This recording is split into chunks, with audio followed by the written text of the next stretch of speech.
I am Patrick, and this is Think Wealth.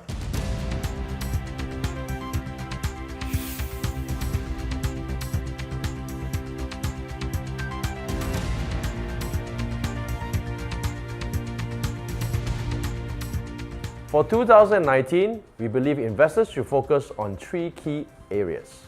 Number one, actively managed portfolios.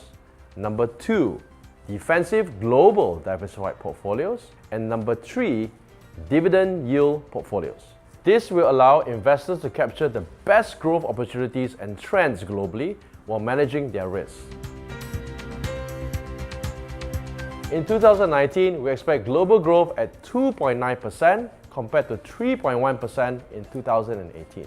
This is on the back of slower US economic activity and to some extent, tightening of monetary policy in a number of developed economies, especially the US. However, investors are urged to understand that this is just a slower growth, not negative growth.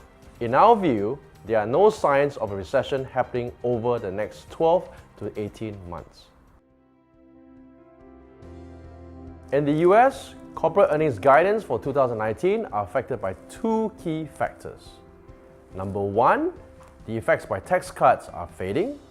Number two, the current trade conflict between the US and China remains uncertain. Nevertheless, the US economy remains robust, with growth projected at 2.6% per annum in 2019. The US monetary policy is expected to tighten going forward. For example, the Federal Reserve is raising rates in December, followed by at least 2 to 3 more increases moving forward.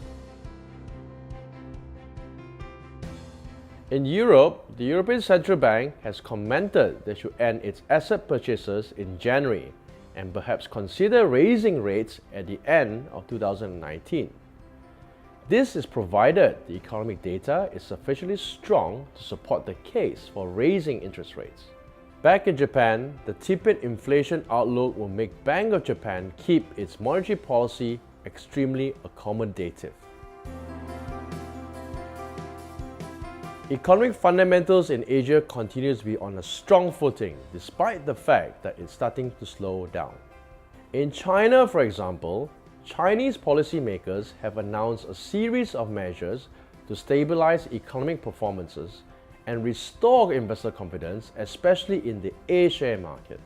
In ASEAN, both Indonesia and Philippines central banks have started to raise rates in 2018, and this has started to stabilize the Indonesian rupiah and the Philippine peso.